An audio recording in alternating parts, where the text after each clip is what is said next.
Hello and welcome once again to all my class 12 students.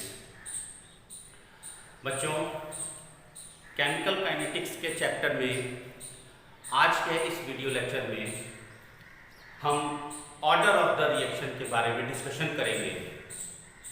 बच्चों, last class में हमने जो कुछ भी कंप्लीट किया टॉपिक, उस टॉपिक में हमने ऑर्डर ऑफ द रिएक्शन पर ही आकर के समझ किया था।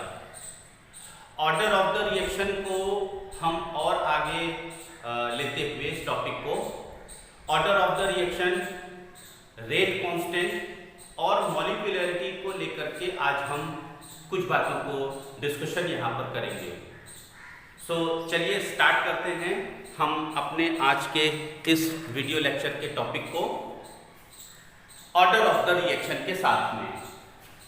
This is our next topic for today's.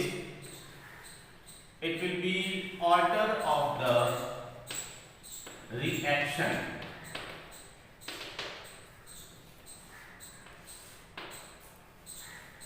बच्चों, ऑर्डर ऑफ द रिएक्शन अलग अलग रिएक्शन के लिए अलग अलग हो सकता है।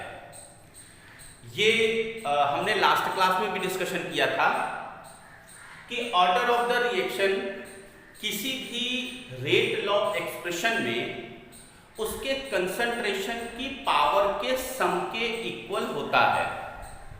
ओके, सपोज फॉर एग्जांपल, जैसे कोई भी एक रिएक्शन है, suppose this one is the reaction which give a kind of the product. Okay, for example, this one is a type of the reaction.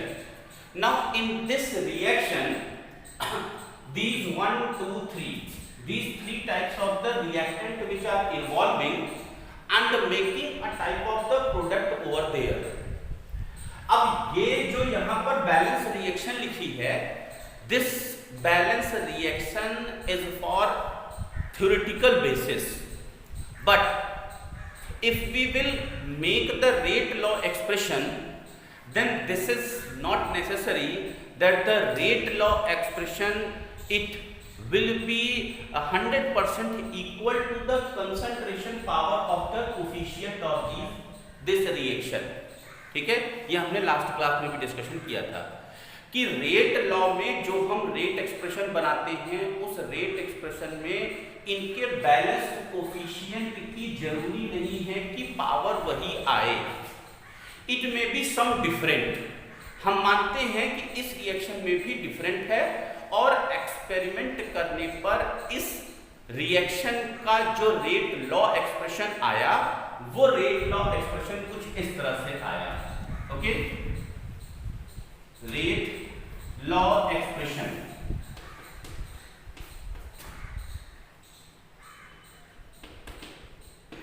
Rate law expression we can denote like this. This rate is equals to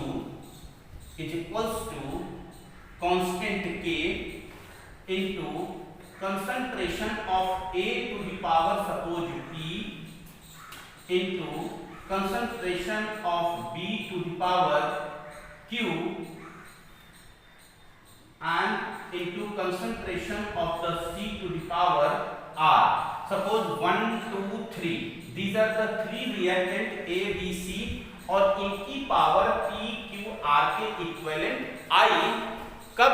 जब तो experimentally rate law को निकाला गया तब। अब ये जो expression हमें मिल रहा है, this expression is known as the rate law expression. अब इस रेट लॉ एक्सप्रेशन में इनके कंसंट्रेशन की जो पावर होती है, इस पावर के सम को ऑर्डर ऑफ द रिएक्शन कहते हैं। This is the definition that the sum of the power of the concentration in the rate law expression is known as the order of the reaction. बच्चों, ठीक है, तो order of the reaction क्या हो जाएगा? This order of the reaction, और order of the reaction को हम n से डिनोट करते हैं, स्मॉल n से। So it will equal to the P plus Q plus R। ठीक है बच्चों, तो ये हमारा क्या बन गया, ये हमारा बन गया ऑर्डर ऑफ द रिएक्शन। ठीक है, अब P, Q और R की जो कुछ भी वैल्यू आती है उस वैल्यू को हम उस पर्टिकुलर रिएक्शन का ऑर्डर कहते हैं ना। इस n की वैल्यू अब कुछ भी हो सकती है, n की वैल्यू 0 भी हो सकती है। ठीक है, n इट में बी 0, 1, 2, 3 या फिर फ्रैक्शन में भी हो सकती है, सपोज 3/4, ओके, 2/3 एक्सेट्रा, या फिर डेसिमल में भी हो सकती है, या फिर डेसिमल मतलब कि इसी को अगर फ्रैक्शन को हम डिवाइड करेंगे तो डेसिमल में आ जाएगा, और इनकी पावर निगेटिव में भी हो सकती है। It may be the order of the reaction, it may be in the negative sign also. Negative sign अगर हमें ऑर्डर में किसी में मिलता है तो ऐसी रिएक्शन को हम इनहिबिटरी टाइप रिएक्शन कहते हैं। ठीक है बच्चों, तो ऑर्डर कुछ भी हो सकता है। अब अगर ऑर्डर 0 हो गया तो हम ऐसी रिएक्शन को जीरो ऑर्डर रिएक्शन, 1 हो गया तो ऐसी रिएक्शन को हम फर्स्ट ऑर्डर रिएक्शन, सेकेंड हो गया सेकेंड ऑर्डर रिएक्शन, 3 आ गया थर्ड ऑर्डर रिएक्शन, फ्रैक्शन आ गया फ्रैक्शनल ऑर्डर रिएक्शन, और अगर नेगेटिव आ गया तो इनहिबिटरी टाइप रिएक्शन हम कहते हैं। यहाँ तक आई होप कि सभी बच्चों को समझ में आ रहा है। वीडियो पॉज करके बच्चों इस पूरी एक्सप्रेशन को और जो डेफिनेशन मैंने बताई इन डेफिनेशन को आप लिख लीजिए। Okay, now move forward and we will see some type of the examples of the reaction by which we can better understand about the order of the reaction. Okay, आगे बढ़ते हैं बच्चों।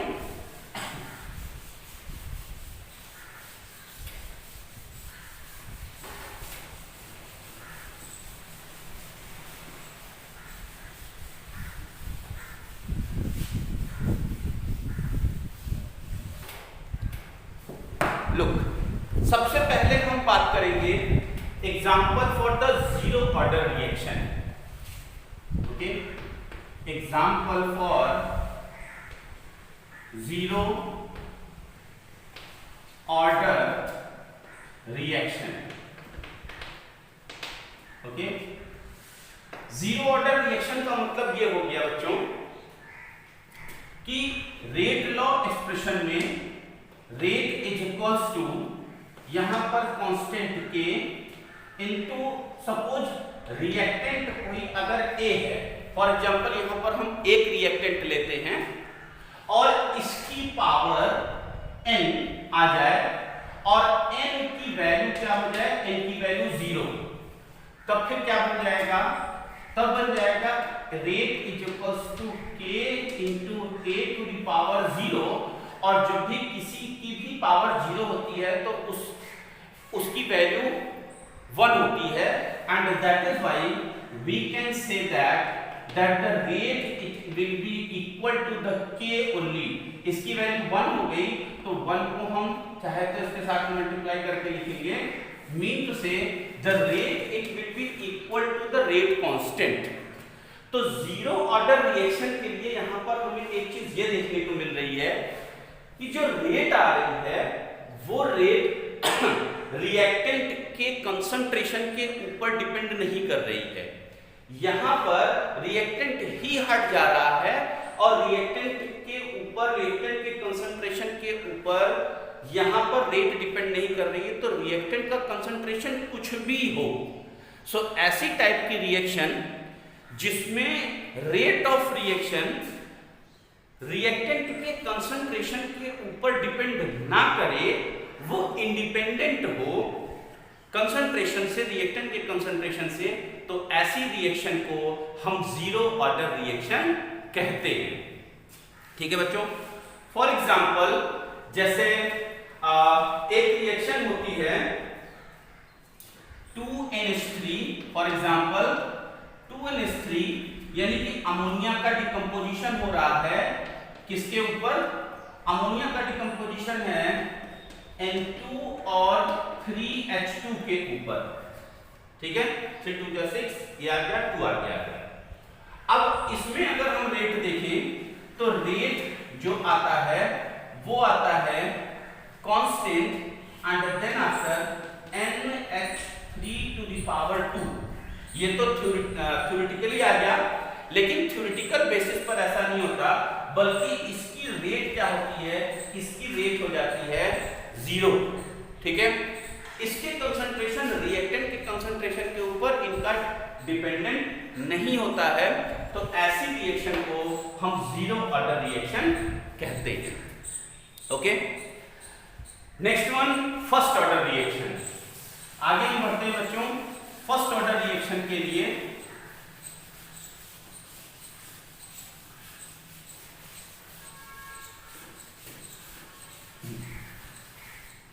Example for first order reaction. First order reaction के लिए क्या हो जाएगा, कोई एक ऐसी रिएक्शन, फॉर एग्जांपल जैसे हम लेते हैं H2O2 का डिकम्पोजिशन हुआ, H2O2 टूटा किसमें, H2 में प्लस हाफ O2 में। ठीक है, सॉरी ये H2O बेसिकली होगा, H2O प्लस हाफ O2 में टूट गया। ठीक है, इसकी रिएक्शन कुछ ऐसी होती है बच्चों। अब यहां पर अगर हम इस H2O2 के लिए इसकी अगर हम डिकम्पोजिशन को देखें तो डिकम्पोजिशन के बेसिस पर ये I के प्रेजेंस में होता है। ठीक है, इसके अगर हम रेट लॉ को देखें तो रेट लॉ के बेसिस पर ये आता है K into concentration of H2O2 की पावर 1 मींस 1। अब ये ऐसी रिएक्शन है जिस रिएक्शन को हम फर्स्ट ऑर्डर रिएक्शन कहते हैं। ठीक है, सेकंड ऑर्डर के लिए अगर हम देखें, सेकंड ऑर्डर फॉर एग्जांपल जैसे 2NO2 it is giving 2NO plus O2। ठीक है, अब यहां पर अगर रेट लॉ का एक्सप्रेशन जो बनता है, rate is equals to K into concentration of NO2 to the power 2। अब यहां n की वैल्यू क्या आ गई, n की वैल्यू आ गई 2, so that is why this reaction is known as the second order reaction. ऐसी रिएक्शन को हम क्या बोलेंगे, सेकंड ऑर्डर रिएक्शन बोलेंगे। ठीक है बच्चों, एक और एक्सप्रेशन देखते हैं। सपोज H2 प्लस I2, ये दो मॉलिक्यूल्स हैं, दो मॉलिक्यूल्स आपस में कंबाइंड होकर के 2HI को फॉर्म करते हैं। तो इस रिएक्टेंट के लिए क्या बन जाएगा, इस रिएक्टेंट के लिए रेट बन जाएगा, it will be K into concentration of H2 and concentration of I2। Now H to the power 1 and I to the power 1 plus 1 it will be 2, so order of the reaction it will be 2। तो ये reaction कैसी reaction show करती है, ये reaction फिर से second order reaction show करती है। इसी तरह से अगर कहीं पर थर्ड ऑर्डर रिएक्शन है, ठीक है, जैसे फॉर एग्जांपल कि 2NO थर्ड ऑर्डर रिएक्शन के लिए आगे हम देखते हैं। For third order reaction, third degree के लिए अगर हो जाए तब सपोज इसके लिए for third order reaction, okay, suppose 2NO plus O2 it will give 2NO2। Now rate law क्या बन जाएगा, so rate it will be equal to the concentration of NO to the power 2, okay, NO की power हो जाएगी 2 और O2 की power हो जाएगी 1, so N it will be equal to the 2 plus 1 it will be 3। तो ऐसी reaction क्या हो जाएगी, this type of the reaction it will be the third order reaction। Okay बच्चों, इस तरह से करके कोई भी रिएक्शन में रेट लॉ के एक्सप्रेशन में जो कुछ भी उनकी पावर आती है experimentally, then that power will be known as the order of the reaction. ठीक है बच्चों, आई होप कि आपको यहां तक समझ में आ रहा होगा। वीडियो पॉज करके सारी रिएक्शंस को लिख लीजिए। नेक्स्ट अब हम आगे बढ़ते हैं unit of the rate constant की तरफ। जैसा मैंने लास्ट क्लास में भी बताया था आपको कि रेट कांस्टेंट अलग अलग रिएक्शन के लिए अलग अलग हो सकता है। रेट कांस्टेंट की जो यूनिट है वो यूनिट भी रिएक्शन के ऑर्डर के ऊपर डिपेंड करती है। ओके, जैसे जो कुछ भी रिएक्शन का ऑर्डर है उस ऑर्डर के बेसिस पर रेट कांस्टेंट की वैल्यू और इसकी यूनिट डिपेंड करती है। तो अलग अलग रिएक्शन के लिए क्या उसकी यूनिट होगी वो हम यहां पर देखते हैं। So please give the next topic, next heading as the unit of rate constant. Please note it down.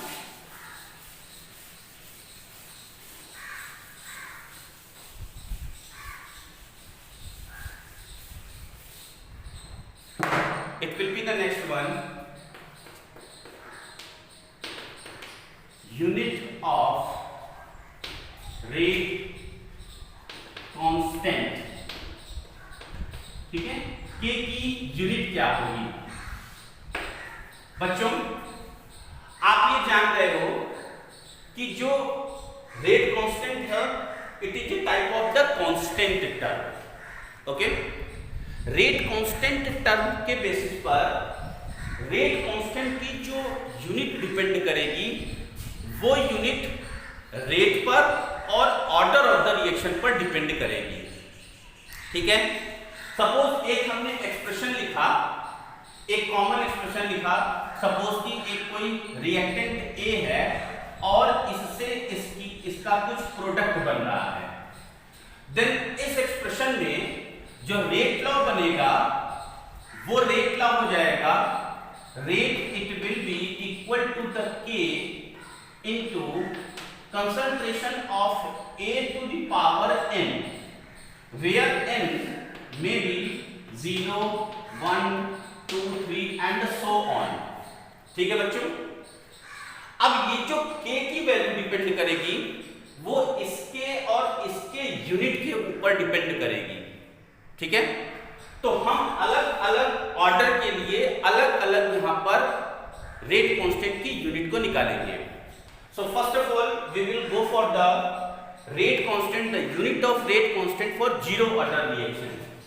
यहां पर हेडिंग डालिए unit of rate constant for zero order reaction, zero order reaction. ठीक है बच्चों, फॉर जीरो ऑर्डर रिएक्शन के लिए। अब zero order reaction के लिए अगर हम देखें तो यहां n की वैल्यू क्या हो जाएगी? 0 हो जाएगी। Now look, so rate it will be k into concentration of a to the power 0, zero order reaction के लिए हो जाएगा। ठीक है, अब इसके बेसिस पर यहां पर रेट की वैल्यू क्या आ जाएगी? Rate it will be equal to the K, यानी कि यहां पर के की जो यूनिट होगी वो यूनिट क्या होगी? This unit it will be equal to the unit of rate. ठीक है, और unit of K it will be equal to unit of rate, और यूनिट ऑफ रेट की वैल्यू क्या होगी? आप जानते हैं लास्ट क्लास में भी हमने डिस्कशन किया था। सो k it will be equal to the unit of k it will be equal to, okay, unit of k यहां पे ऐसे लिख लेते हैं हम। so unit of k it will be equal to rate की यूनिट, और रेट की यूनिट क्या होती है? रेट की unit mole per litre second. अगर पर लीटर में दिया है मोल पर लीटर, ये तो कंसंट्रेशन की वैल्यू हो गई। Rate mean to say the concentration, the rate of concentration with respect to the time. Okay, तो रेट की यूनिट मोल पर लीटर, और अगर टाइम सेकंड में दिया है तो पर सेकंड हो जाएगा, अगर मिनट में दिया है तो पर मिनट हो जाएगा, एक्सेट्रा। अगर यही वैल्यू गैस के लिए हो, यहाँ तो कंसंट्रेशन लिक्विड कंसंट्रेशन बेसिकली हम ले रहे हैं, एक्वस सॉल्यूशन ले रहे हैं, बट अगर यहाँ पर हम गैस के लिए लेंगे तो गैस के लिए विद रिस्पेक्ट में मोल पर लीटर को हम एटीएम से इंडिकेट करेंगे, एटमॉस्फेरिक प्रेशर से इंडिकेट करेंगे।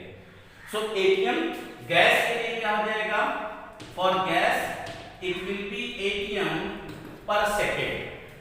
ठीक है बच्चों, किसके लिए, फॉर जीरो ऑर्डर के लिए। Please note it down. यहां पर हम एक साइड में लिख लेते हैं, ठीक है। जीरो ऑर्डर के लिए क्या हो जाएगा, जीरो ऑर्डर के लिए मोल पर लीटर पर सेकेंड। नेक्स्ट हम आगे बढ़ते हैं, for the first order unit of rate constant for first order. यहां पर मैंने चेंज कर दिया, किसके लिए, फर्स्ट ऑर्डर के लिए, ठीक है। तो फर्स्ट ऑर्डर के लिए क्या हो जाएगा, फर्स्ट ऑर्डर के लिए n इक्वल्स टू यहां पर 1 हो जाएगा, n इक्वल्स टू 1। तो 1 n इक्वल्स टू 1 के लिए हम यहां पर क्या कर देंगे, यहां पर हमने 1 कर दिया, ठीक है।